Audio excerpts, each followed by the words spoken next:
C'est dégradant, c'est humiliant, c'est pas pratique, c'est douloureux. J'ai détesté ce moment. Bonjour David. Bonjour. Comment ça va? La question n'est pas tout à fait anodine. Eh ben ça va. Ça va? Il y a un an, tu apprenais que tu avais un cancer de la Ouais. prostate, c'est bien ça? Ouais, c'est ça. Ben, je l'ai plus. Tu l'as plus, Je l'ai donc. plus. Donc ça va. Ben, là, on se parle au lendemain du Sakifo, donc je suis allé au Sakifo pendant tout le week-end, donc ça veut dire que ça va. Même si ça suppose quelques adaptations techniques, parce qu'il y a je me suis fait opérer du cancer de la prostate, et donc il y a quelques conséquences physiologiques qu'il faut gérer, mais c'est juste de la logistique, quoi. Les derniers examens que j'ai fait, qui remontent au mois dernier, je crois, montrent que j'ai plus de cancer, et voilà, quoi, en espérant que j'en aurai pas un autre d'autre chose, mais... Non, mais non, non, voilà. non, Mais tu n'en auras pas un autre d'autre statistiquement, chose. je pense que c'est bon. On peut refaire un petit peu le chemin inverse. Donc, il y a un an, Ouais. tu apprenais que tu avais ce cancer. Ouais. Tu l'apprenais comment et qu'est-ce qui s'est passé à ce moment-là dans ta tête? Je suis hypochondriaque, voilà, depuis des années. Je suis persuadé d'avoir toutes les maladies du monde, donc je suis très à l'écoute de mon corps, trop à l'écoute. Et un jour, j'avais une douleur sur la droite, en bas à droite. Dans ma tête, c'était l'appendicite, quoi. Ouais. Évidemment. Et je suis allé consulter un toubib qui m'a dit aller faire une échographie. Évidemment, il n'y avait rien à l'échographie. Non, alors avec l'échographie, il y avait un examen sanguin, et il m'a fait de la totale, quoi. Le toubib m'a dit, bon, il me connaît, il m'a fait faire un examen. Et cet examen révélait que j'avais un taux de PSA qui était élevé. Alors le taux de PSA, je ne saurais pas dire ce que c'est, mais en gros c'est une hormone dont l'augmentation peut être un marqueur de cancer. C'est-à-dire qu'en général le taux de PSA il est autour de 0. Et là il était à 10. Alors ça peut monter beaucoup plus haut que ça, hein. Il se trouve qu'il y a 4 ou 5 ans, j'avais déjà fait un examen sanguin qui avait montré que j'avais un taux de PSA qui était à 4. Donc il y avait déjà une augmentation. On avait fait, je crois, une échographie, un IRM, un truc comme ça, et ils en avaient conclu qu'il n'y avait rien, il fallait surveiller, et il n'y avait rien. Je n'ai pas surveillé, mais j'aurais surveillé, c'était pareil, hein, ça ne change pas grand-chose. Parce que ça peut annoncer n'importe quel type de cancer, un taux de PSA. Non, c'est le cancer de la prostate. D'accord. C'est une hormone, et alors c'est une hormone sur laquelle, à ma connaissance, on ne peut pas influer, quoi. C'est pas en mangeant mieux, en buvant moins, je sais pas quoi, qu'on fait bouger ça. C'est quelque chose qui vit tout seul, si j'ai bien compris, hein. Voilà. Et donc les toubibs ont dit, alors vous avez un taux de PSA à 10, c'est pas la valeur absolue qui nous importe, mais c'est le fait, c'est la dynamique. C'est-à-dire qu'effectivement, c'est en train de monter. Et quand c'est en train de monter, ça peut être le signe d'un cancer. Donc on a fait ce qu'il fallait, c'est-à-dire de mémoire échographie, puis IRM, enfin toute la batterie d'examens pour arriver à montrer qu'en fait j'avais une tumeur cancéreuse qui était dans la prostate.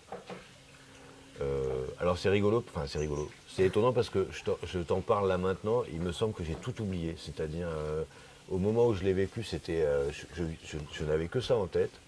Et là maintenant, je me souviens même plus des détails, alors que je connaissais tout par cœur, les taux, les machins, voilà. Alors, donc je suis un peu imprécis, mais tant mieux d'ailleurs, parce que ça veut dire que j'ai passé ce cap-là. Tu as évacué une tumeur importante? Comment... Non, alors c'était une tumeur qui était circonscrite à la prostate, donc ça déjà c'était bien. Qui était alors il y a une échelle dont j'ai oublié le nom, mais elle était de catégorie 7. 6 c'est faible, et 10 c'est élevé. Et moi c'était 7. D'accord. Donc ça veut dire que c'était moyennement élevé, mais avec quand même des risques de propagation. Donc c'est pour ça qu'on m'a dit il faut intervenir. Il faut faire une opération, enfin il faut faire une intervention chirurgicale pour... Alors, avant de parler de ce qu'il faut faire ou pas faire, ou des choix qui ont été proposés, tu es là, j'imagine, dans ce cabinet médical, face à un médecin qui t'annonce ça. Ouais. Il se passe quoi à ce moment-là dans ta tête? Comment on peut recevoir une nouvelle comme ça? Alors d'abord, moi j'étais suivi par un urologue, j'étais suivi par un premier urologue, et il se trouve que moi je suis suivi aussi par une psychologue, parce que je fais une sorte de thérapie, mais c'est parallèle, quoi. Et il se trouve que cette psychologue connaît très bien le milieu médical et me dit, l'urologue qui vous suit, je pense que c'est pas le meilleur pour ce que vous avez, donc il faut, moi je vous conseille d'aller en voir un autre.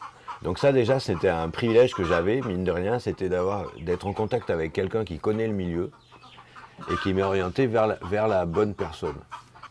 Et donc du coup j'avais vachement confiance. Et j'ai bien fait d'avoir confiance, voilà. Et donc l'urologue qui m'annonce ça, je m'y attendais en vérité. Le taux de PSA a été élevé, donc on me fait faire les batteries d'examen, dont une biopsie, Ouais. qui est quand même le premier truc un peu flippant. Là, le mot biopsie, tu te dis, bon là c'est bon, j'ai compris, si on me fait une biopsie, c'est qu'il y a quand même des chances pour que ce soit un cancer, hein, voilà. Une biopsie, c'est sous anesthésie générale, ça dure, je sais plus, 2 heures. Enfin, l'intervention est très courte, mais l'anesthésie dure un peu longtemps. Enfin, déjà, c'est pas neutre. La biopsie, c'est Et pour moi, c'était le premier acte chirurgical de ma vie sous anesthésie. Non, j'en avais eu un il y a longtemps avant, mais pour des opérations de varices, donc il n'y avait rien du tout de vital. Alors que là, on est quand même dans un truc un peu plus, voilà. Biopsie, on envoie le bout de prostate qu'on a pris à un métropole pour déterminer, pour analyse. Ouais. Pendant tout ce temps-là, tu te prépares quand même à l'annonce du truc, quoi. Tu sais très bien que là, il y a quand même une chance que ce soit ça. D'autant qu'évidemment, Internet, on va chercher toutes les infos qu'il faut. Et on se rend bien compte que, bon, il y a quand même des chances que ce soit ça. Alors, il se trouve que j'étais quand même un peu jeune pour avoir un cancer de la prostate, parce que j'avais 52 ans. Ils disent qu'il faut faire des examens à partir de la cinquantaine. Donc je suis quand même dans la tranche d'âge la plus D'accord, parce que c'est le cancer de personnes âgées un peu ça. Ouais. Ouais. L'urologue me dit, voilà, écoutez, vous avez une tumeur cancéreuse, mais ça se traite, vous en faites pas. Le stade, donc vous êtes au stade 7 sur l'échelle de je sais plus quoi. Ça veut dire que ça peut être un peu invasif à terme. Ouais. Pour l'instant, il n'y a pas de gravité, mais si vous voulez, il faut intervenir. Pour nous, on estime qu'il faut intervenir.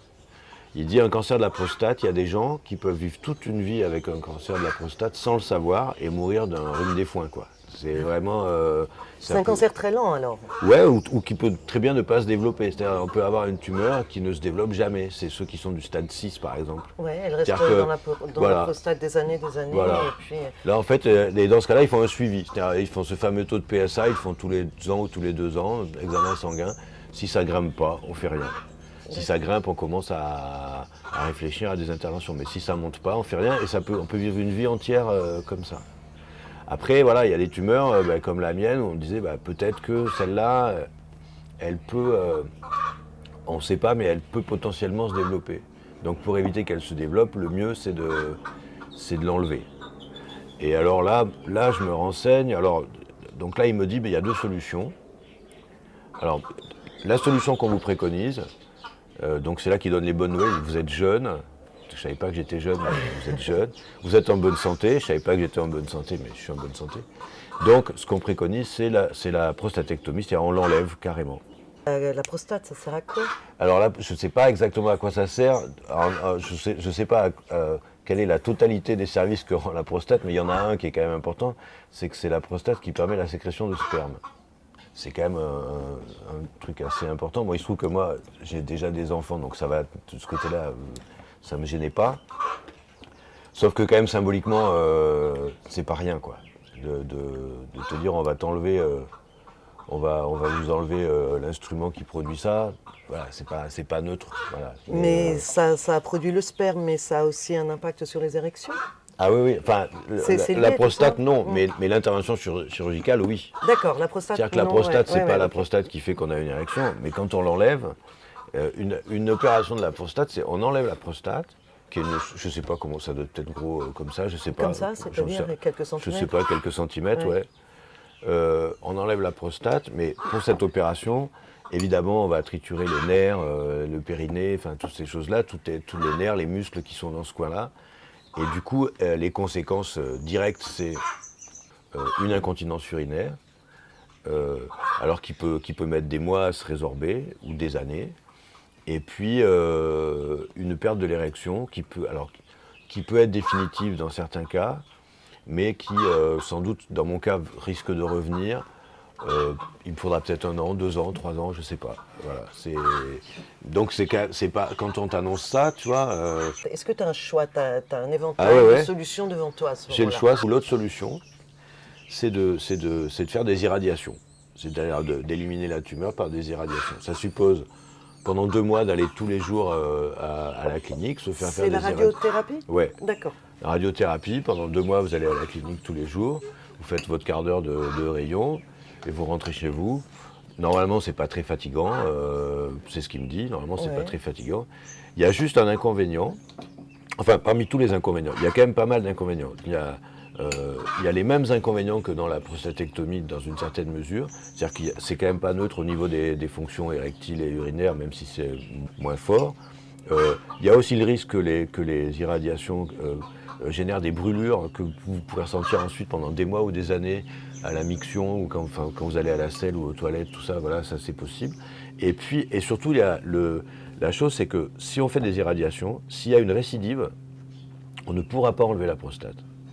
Parce que les irradiations vont fragiliser les tissus, et s'il y a une récidive du cancer, on ne peut plus enlever la prostate parce que ça ferait des hémorragies.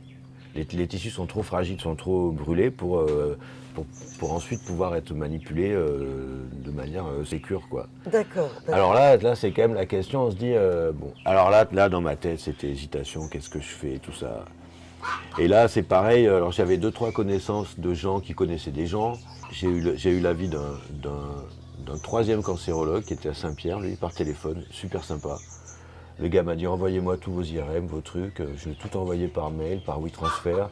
Il m'a fait un retour par téléphone en me disant, écoutez, vous avez même une troisième solution qui est, alors je ne sais plus comment c'est, un principe où on instille dans la prostate une substance qui va désintégrer la tumeur. Ah, ça existe ça. Ouais. D'accord. Mais il me dit, dans votre cas, moi je le ferai. Je le ferai. Mais certains ne le recommandent pas parce que vous avez déjà une tumeur qui est un peu trop avancée pour ça. Voilà. Donc on se retrouve face à un choix qui est assez cornélien, où on peut être très informé et en même temps on ne sait quand même pas quoi choisir, quoi. Et là, moi, pendant 2 mois, cette tempête sous un crâne, c'est qu'est-ce que je fais? Parce qu'on se dit, j'ai quand même 50 piges, ne plus avoir d'érection, c'est quand même... voilà, ça m'emmerde vraiment. Les problèmes urinaires, enfin voilà, c'est pas engageant et tout. Bon. Donc on avait fixé une date d'intervention qui était le 29 août. Donc il fallait rentrer à l'hôpital le dimanche et j'étais opéré le lundi. Et le vendredi juste avant, j'appelle l'urologue. Et j'ai dit, ouais, je sais pas, vous pensez vraiment qu'il n'y a pas d'autre solution? Et là, l'urologue me dit, monsieur Chassagne, cette conversation, nous l'avons déjà eue. Ce que je vous dis, c'est que l'opération que je vous propose, c'est celle que je me proposerais moi-même si j'avais la maladie que vous avez. Voilà. Mais après, vous pouvez très bien ne pas venir lundi et on trouvera notre protocole de soins. Bon, j'ai pris ça pour le dernier coup de pied au cul, quoi, en me disant, bon, il faut quand même y aller. Alors à ce moment-là, comment tu annonces ça? Comment tu l'annonces à tes proches et comment tu l'annonces comment tu gères cette information-là? À mes parents, je les appelle, bon, c'est un peu un choc, mais bon, ils s'y attendaient aussi parce qu'ils ont suivi comme moi le processus de biopsie, de tout ça, de trucs. Bon, c'est un peu un choc. Le plus dur, c'est avec les enfants, quoi. Parce que, voilà, mes enfants, ils ont déjà un vécu un peu compliqué, un rapport compliqué avec la mort, quoi. Donc, ils ont déjà vécu ça de près. Mais surtout pour mon fils, c'est un truc un peu... il veut pas que je meure, quoi, tu vois. Est-ce que tu vas mourir? Et je lui dis, non, écoute... Donc, en fait, l'avantage que j'ai, c'est que ce qu'on m'annonce comme maladie, elle est curable. Il y a quand même 98% de chances pour que tout marche bien, quoi. Donc c'est ça, c'est ce que je dis. Je lui dis, bah écoute, voilà, j'ai une maladie, c'est le cancer. J'allais pas cacher que c'est un cancer, j'ai une maladie, c'est un cancer de la prostate. Ça se soigne très bien, on l'a prise très tôt, donc il n'y a pas de problème, quoi. Et alors après, le reste, c'est un soir, je décide de mettre sur mon Facebook 4 mots, quoi. Crabe, je te mangerai. Je sais pas, je devais avoir bu 2 verres de vin et je me suis lâché, quoi. Et ça a été vachement bien. Parce que j'ai eu 250 retours de gens me disant courage, on est avec toi, tout ça. Donc déjà, ça fait du bien. Et puis surtout, il y avait à l'intérieur de ces messages des gens qui me disaient je suis passé par là, appelle-moi. Et donc j'ai eu les témoignages de 3 copains, dont j'ignorais qu'ils avaient vécu ça. Donc on s'est longuement appelé. Je leur ai longuement demandé comment ils avaient vécu ça, est-ce qu'ils s'étaient fait faire une prostatectomie ou pas, ils avaient fait des rayons ou pas, comment ça s'est passé leur éducation, leur ceci. Et ça, tout de suite, ça fait du bien parce qu'on se dit, je suis pas tout seul dans ce truc. Non seulement c'est documenté, mais il y a un vécu, il y a des gens qui l'ont vécu. Donc voilà, donc ça c'était bien. Et puis après, il faut aller vers l'opération. Tu veux pas y aller, puis tu finis par y aller parce qu'il faut le faire, quoi. Tu finis par y aller, tu te retrouves là le jour de l'opération, ok. Ouais. Tout se passe comme prévu, j'imagine. Et puis tu te réveilles, et tu te réveilles dans quel état, et tu te réveilles avec quel corps, et tu te réveilles avec quelle difficulté, ou au contraire, quel soulagement, quoi. Alors je me réveille avec, je pense, la pire épreuve de ma vie, qui est la sonde urinaire. Ça, c'est un truc que tu gardes ensuite pendant 8 jours, 8-9 jours. Très clairement, c'est un tuyau on a installé un tuyau dans le pénis, quoi. Et l'urine sort par là en permanence. Donc le tuyau est relié à un sac que tu portes à la main, quoi. Et tu te balades avec ça, dans un sachet plastique jaune. Je me souviens de ce sachet plastique jaune. J'ai été opéré le lundi, je suis sorti le jeudi de l'hôpital. Je voulais à peine en sortir parce que je me sentais tellement en sécurité dans cet hôpital, alors que c'était pas cool, hein, mais je me sentais tellement sécurisé. Je me sentais tellement fragile avec cette histoire de sonde urinaire. Ça, c'est terrible, quoi. Donc la sonde, elle se remplit, puis il faut la vider de temps en temps. Donc au départ, c'est les infirmières qui la vident, et puis après, tu te rends compte que c'est toi qui va falloir la vider. Donc toutes les 2 heures, tu vides ton pipi, quoi. Bon. Et puis on m'avait dit, quand vous rentrez chez vous, on vous donnera un truc on vous donnera, c'est des petits sacs. Donc ça sera relié au sac, mais qu'on peut accrocher à la cuisse. Comme ça, vous pouvez mettre un pantalon, et voilà. Sauf qu'une fois que je suis rentré chez moi, enfin dans ma famille, le toubib a dit non, finalement on va pas le faire parce qu'il y a trop de risques d'infection à changer la sonde, donc j'ai gardé ce truc là jusqu'au lundi après. Alors là, donc là tu es chez des gens, tu te balades avec ton sachet de pipi, enfin je crois que c'est la période la pire. Et la libération, c'est le jour où on enlève ça, où tu te rends compte qu'en fait le tuyau il est grand comme ça. On a fait passer ça par la verge et puis ça remonte jusqu'à la vessie, enfin c'est inimaginable, il fait 25 cm, quoi, le truc. On t'enlève ça, et alors là, commence la gestion de l'incontinence. C'est-à-dire que là, tu contrôles plus rien. Donc tu pisses en permanence, quoi. Pour être franc, tu pisses en permanence. Donc tout de suite, tu vas à la pharmacie acheter des protections urinaires, et puis tu te rends compte qu'il va falloir acheter des couches, donc tu portes des couches. Donc là, je porte des couches que je change. Alors maintenant, j'en change 2 fois par jour, mais hier soir au festival, c'était 4-5 fois, donc ça suppose d'avoir toute une logistique. Tu as tes couches, tu as un sachet plastique, tu as un pantalon de rechange au cas où ça fuit. Enfin voilà, il faut toujours gérer. Hier, j'en avais amené 7, j'ai dit est-ce que c'est assez, tu calcules, enfin voilà. Donc quand tu prends l'avion, pareil, faut tout gérer. Évidemment, c'est pas remboursé par la Sécu, donc je pense que sur une année, je passe un mois de salaire à acheter des couches, quoi. À ce point-là ? Ah ouais, en gros c'est 1 euro la couche, quoi, en gros. Hein. Donc, et ça, il va y avoir une évolution. Alors je suis en rééducation pour ça, pour le périnée, oui. Parce que les hommes ont un périnée, oui, c'est-à-dire que ça, mais la plupart des hommes ne le savent pas, mais on a un périnée, puisque en fait c'est le muscle qui soutient tout ce qu'on a, toutes nos tripes et tout c'est soutenu par ça, quoi. Sauf que comme nous on ne sait pas qu'on a un périnée, on ne sait pas comment il fonctionne. Puisqu'il fonctionne de manière naturelle depuis qu'on est tout petit, ça contrôle, le périnée, c'est ce qui permet de contrôler quand on va à la selle, quand on a envie d'uriner puis qu'on se retient, c'est le périnée, voilà tout ça. Et ça, évidemment, ça ne marche plus parce que pendant l'opération, les nerfs ont été touchés, et il leur faut un certain temps pour refonctionner normalement. Donc là, c'est une rééducation. Donc la rééducation, elle commence 2 mois après l'opération.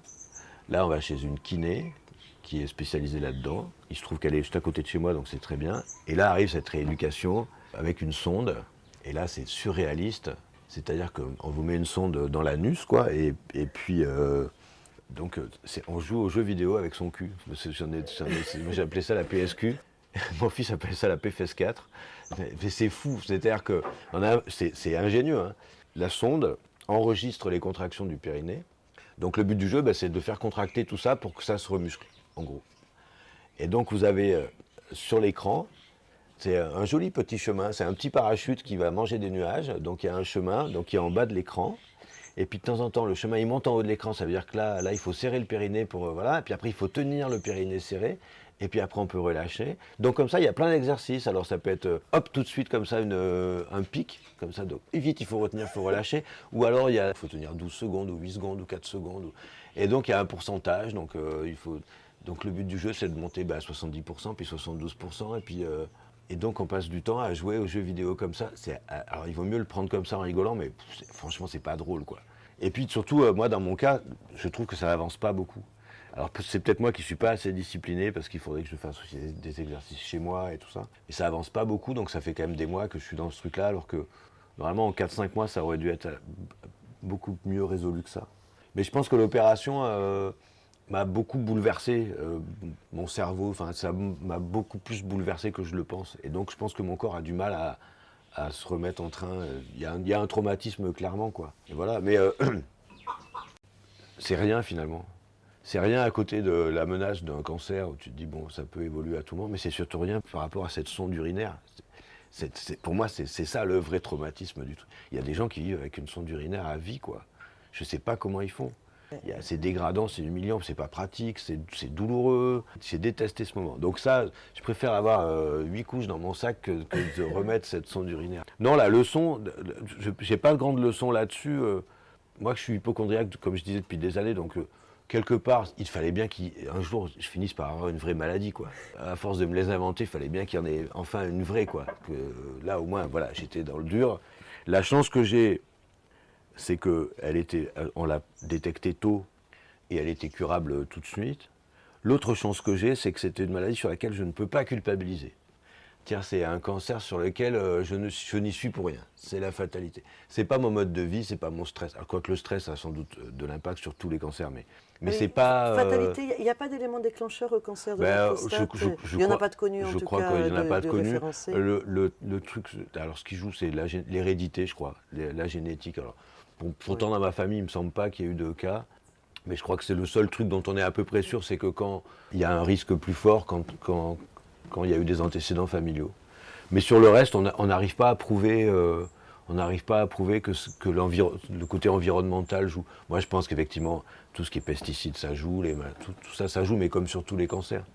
Mais voilà, c'est pas comme si j'avais eu un cancer où c'est de ma faute, quoi. Du poumon en tant que fumeur. Voilà, c'est ça, c'est pas la même chose. Donc voilà, à vivre, c'est plus facile que... On porte pas la culpabilité. On peut toujours dire, ben, c'est le destin, c'était comme ça, quoi. Et puis alors... ça m'a aidé à relativiser plein de trucs, ce passage-là. Mais vraiment, quoi. J'avais déjà eu des épreuves dans ma vie où j'avais relativisé des trucs, mais alors là... Donc tu arrives à en tirer quelque chose de positif. Ah ouais, bah, t'en tires déjà en disant que il y a des trucs dont tu décides que ça te fera plus chier, quoi. Alors avec un tout petit peu de recul, est-ce qu'une épreuve comme ça t'a changé? Ouais, alors... ouais, je pense que ça m'a changé en ce sens où j'ai relativisé plein de choses. Quoi, voilà. Étrangement, ça m'a pas changé au point de changer mon mode de vie, ce qui serait pourtant bien, parce que je suis pas sûr d'avoir un mode de vie très sain tout le temps. Et donc on pourrait se dire, ah, ça au moins c'est une leçon et ça va t'inciter à avoir une vie plus saine. Non, c'est peut-être presque le contraire, c'est de se dire, ça peut s'arrêter n'importe quand, donc allons-y à fond. Enfin, ça peut être aussi ça le truc. Mais ce qui est plutôt positif d'ailleurs, c'est un côté de dire, bah vivons là, vivons quoi, vivons.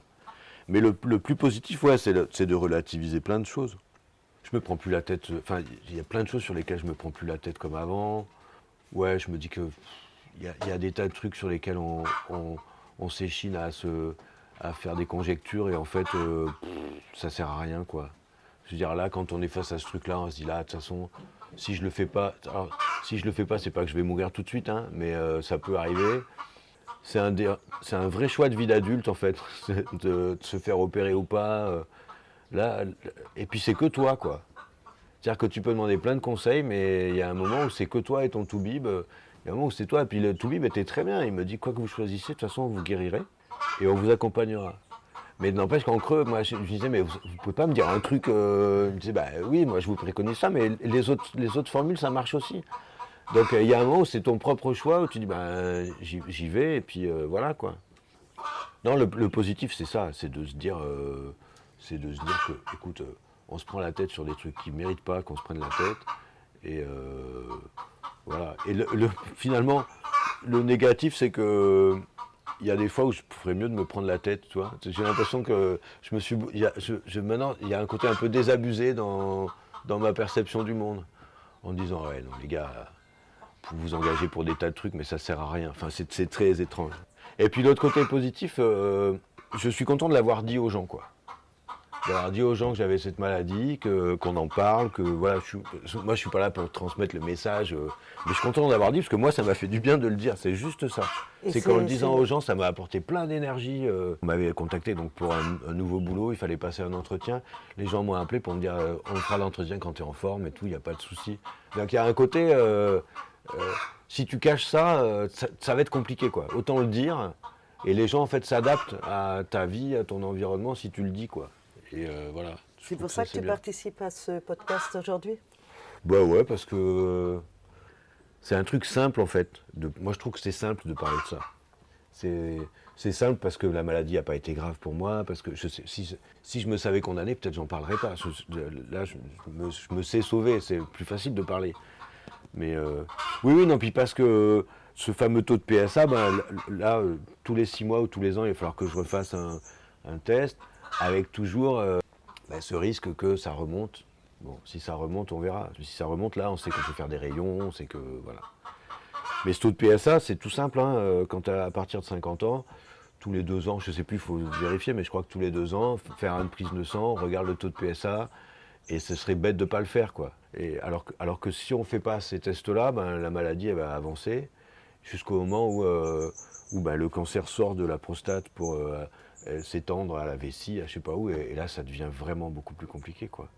La grande nouvelle, c'est que dans la batterie d'examens que tu fais, il y a ce qu'ils appellent le bilan d'extension, c'est un des tout premiers trucs, c'est de savoir si le cancer s'est étendu ailleurs, dans les os, dans je sais pas quoi. Et quand on t'annonce que c'est pas ailleurs, là tu te dis c'est bon, on va y arriver. Si on m'avait annoncé qu'il y avait des métastases ou je sais pas trop quoi, comment ça s'appelle, dans les os et tout, là je pense que je l'aurais pas vécu de la même façon. Mais quand on t'a annoncé ça, tu te dis ouais c'est bon, ils vont m'enlever ce truc. Et puis, mais c'est fou ce qu'ils... Enfin, l'opération qu'on m'a fait, c'était au CHD de Belle-Pierre, au CHU de Belle-Pierre, avec un robot. Il se trouve qu'on m'a opéré avec 5 ou 6 heures de retard parce qu'il y avait une pièce du robot qui était dans l'avion, l'avion est arrivé en retard. Enfin, il y avait tout un truc. Mais c'est stupéfiant ce qu'ils arrivent à faire. C'est le chirurgien qui opère, assisté d'un robot, donc avec une précision diabolique. Enfin, c'est fou. Et quand je me suis réveillé, j'ai eu un problème à la jambe gauche, que j'ai toujours, qui est un peu imperceptible, mais j'ai perdu un peu de motricité de la jambe gauche. Et il me dit pourtant, j'ai pas touché le nerf, il y a un nerf qui passe par là, qui est celui qui nous permet d'écarter ou de resserrer les jambes. Et il me dit pourtant, j'ai pas touché le nerf et je peux vous le montrer que je l'ai pas touché. Enfin, c'est fou, ils arrivent à ce degré de précision, de finesse incroyable, quoi. Et c'est pour ça que à un moment, il faut s'en rapporter à... Enfin, c'est mon avis, hein. Mais j'ai eu le même avis avec le vaccin sur le Covid et tout. Il y a un moment où tu te dis, moi, je sais pas. Il y a un moment où tu t'en remets à l'autorité parce que écoute, moi, je suis personne, quoi. Si le mec me dit, je sais faire, je le fais tous les jeudis ou tous les lundis, je le fais 2 fois par mois, tous les lundis, avec 5 patients par lundi, je dis, bon, allez, on va y aller, quoi. On va y aller. Et puis tous les gens que j'ai eus qui m'ont dit, moi, j'y suis passé, ça m'a soulagé, tout ça, voilà. Donc, pour en revenir à la question de départ, comment ça va, David? Ça va bien? Bah ouais. Oui. Là, ça va. Alors maintenant, je m'invente toutes les autres maladies que j'ai pas, donc je continue. Mais sachant que celle-là, statistiquement, j'ai quand même peu de chances de... Enfin, statistiquement, je pense que quand tu as eu un cancer, il y a peu de chances que tu en aies 2. Enfin, tu vois, je me dis que voilà, le cancer... Enfin, au moins dans les 20 prochaines années, je me dis que je suis tranquille pour les 20 prochaines années. Après c'est bon. On va s'appuyer sur la statistique alors. Ouais. Merci David.